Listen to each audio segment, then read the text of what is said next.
Cara Delevingne is detailing her sobriety journey.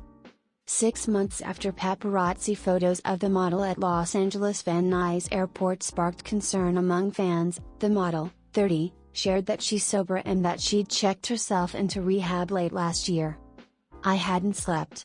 I was not okay," she told Vogue for its April cover story published March 8, recalling how the pictures were taken in September after she'd returned from Burning Man and was on her way to work. "It's heartbreaking because I thought I was having fun, but at some point it was like, okay, I don't look well. You know, sometimes you need a reality check, so in a way those pictures were something to be grateful for." In fact, the photos prompted Delevingne's friends to rush to her side. "From September, I just needed support," she recalled during the January interview at her LA home. "I needed to start reaching out."